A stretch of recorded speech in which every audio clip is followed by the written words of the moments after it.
Thank you once again for making Locked On Cougars your first listen of the day. Hope you all are doing well on this Friday.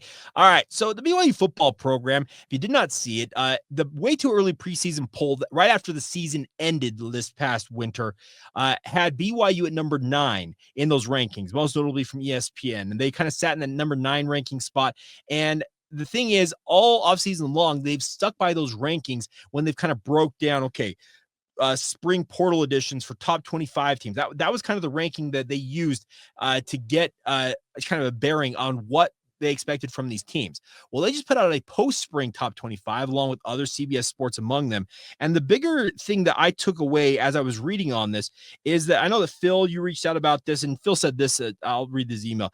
ESPN's ranking has BYU at the top. My question is, why wouldn't the Big 12 have BYU at the top? Is ESPN selling clicks? Are big voters our Big 12 voters will know more than this, talking about BYU being number 9 and expecting that BYU in the Big 12, they very well may not be the favorite in the Big 12 conference this fall. I think I butchered that, but I think you get the point. To Phil's question, I think to a number of you who have questioned this, well, I think I have an answer, and it comes from none other than Shahan Jayaraja from CBS Sports. Shahan is a really, really prolific writer, does a really, really good job for CBS Sports.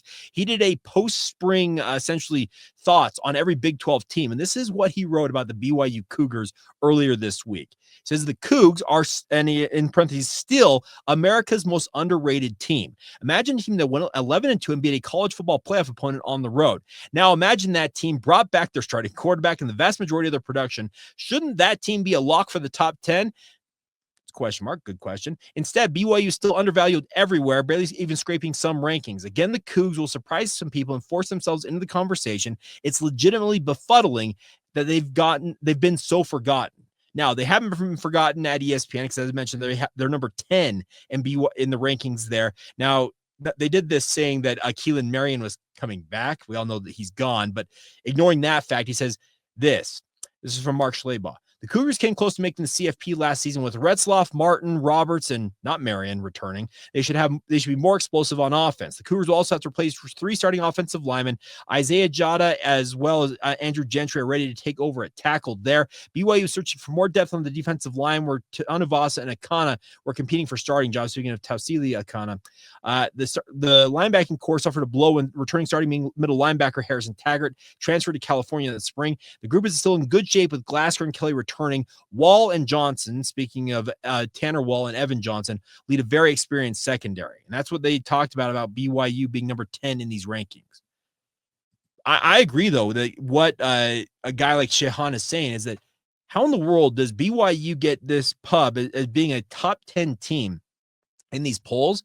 But it feels like in many respects, if you hear people talk about the Big 12, they talk about Kansas State. They talk about teams like Utah rebounding. There's so much conversation about everybody, it feels like, in the Big 12 who is a contender outside of BYU. Now, I understand that I'm doing a BYU-centric podcast. I understand that I'm going to come off a little homerific here, but the bigger point to be made is it sure feels like BYU is being thought of as a one-year flash in the pan, a fool's gold, as it were, with their 11-2 record. Yes, BYU benefited from the bounce of the ball going their way a little bit. Yes, they benefited from staying really healthy last year. Yes, they were actually incredible in a lot of one-score games for most of that season. And yes, they came oh so close to making the Big 12 title game and having that chance to go to the college football playoff. They did beat SMU on the road, and for whatever reason, once BYU ran roughshod over Colorado in San Antonio, the tweets are flowing. Hey, maybe BYU should have been in the college football playoff.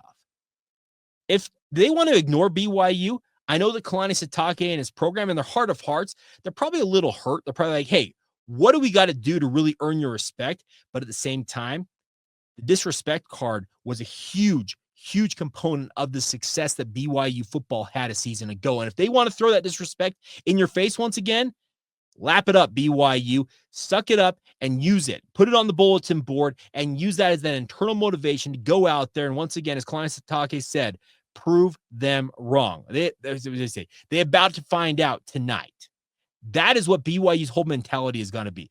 There are people out there in the national media that want to apparently ignore BYU, and there are a lot of fan bases as well in the Big 12 who want nothing more than to tear BYU down. It's been readily apparent if you've been paying attention on social media. Those of you who are not on social media, good on you. You're ignoring and you're not having to deal with all the nonsense that's out there. I'll just insert that little tidbit. But the point remains is that if they want to ignore BYU and overlook them and once again think that they are a one-year wonder and a flash in the pan, great. Go ahead and believe that. I know that Jake Retzloff, he and his the other team captains who are over in Israel right now, they're going to be doing a clinic over in Israel, I think on Sunday, if I recall correctly. Over there, guys like Tanner Wall, Waylon Lapuaho, Chase Roberts are all over there with him. I think Taylon Alfrey as well. It's a really cool thing, and that's getting some extra pub for BYU publicity doing that clinic over in Israel. But I think if these players are going to, you think they're going to get fat and happy over what happened a season ago, you think you're dead wrong. The gist of what I got talking to guys during spring camp, the conversations I had with coaches, you can tell this is a program that is still supremely motivated to go out there and assert themselves as a true power in the Big 12 conference. They want to be that big dog, as we've talked about a lot recently from comments that we have heard in the media, that BYU wants to be the big dog, but they want other people to acknowledge that BYU is the big dog for them. They don't want to be puffing their chest out and saying, look at us. You know how you do that? You use stuff like this. If you're going to be disrespected in a top 25 or a post-spring top 25, that some of them, are ignoring BYU, and there's a lot of other people out there projecting that there's a number of other teams out there, Arizona State, as I mentioned, Kansas State, Iowa State. There's a bevy of different programs that are considered to be Big 12 contenders, and for whatever reason, BYU seems to get ignored in that chatter.